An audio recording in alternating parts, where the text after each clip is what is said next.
Bonjour à tous, bonjour Isor. Bonjour Philippe. Nous allons, dans ce numéro de C'est quoi le sujet, aborder un sujet très épineux, l'histoire de la Fed. Et en effet, on s'attaque à l'institution qui offre le job le plus influent qu'un être humain peut avoir sur la planète.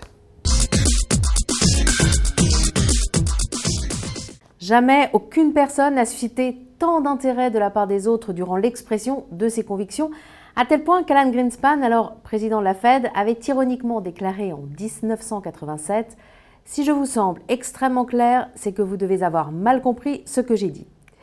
Jamais on ne voit non plus autant de commentaires sur la façon dont est formulée une phrase, dont sont choisis les mots sur leur hiérarchie. Pourquoi ?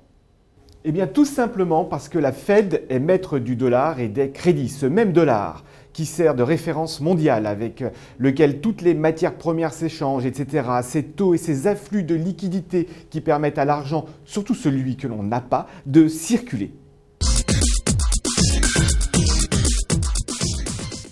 Un triple objectif, un taux d'emploi maximum, des prix stables et des taux d'intérêt à long terme peu élevés définis en 1913 et modifiés en 1978.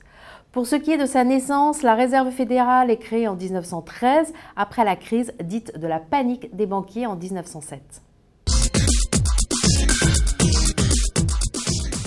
Enfin, pour terminer, il y a les contradicteurs. Dès sa création, elle est dénoncée. Pour résumer, la Fed est une prise de pouvoir de la finance internationale, des banquiers privés, une institution privée appartenant à des grandes banques, ce qu'elle est toujours aujourd'hui d'ailleurs, un danger pour la démocratie, disent d'autres détracteurs, qui échappent au contrôle du peuple. Il n'en demeure pas moins qu'il reste difficile de savoir qui sont réellement les propriétaires de la Fed. On évoque les grands noms de la finance tels que Rothschild, les frères Lazare, la compagnie Warburg, les frères Lehman, Goldman Sachs, la famille Rockefeller, JP Morgan.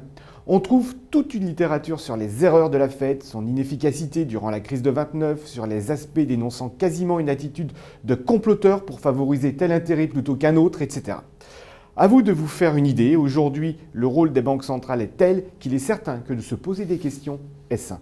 D'ailleurs, dans un prochain numéro, nous aborderons les différentes personnalités qui ont dirigé la Fed, leurs réussites et leurs erreurs. Et en attendant, vous pouvez réagir sur Twitter avec Philippe. Le hashtag CQLS. Alors, à bientôt.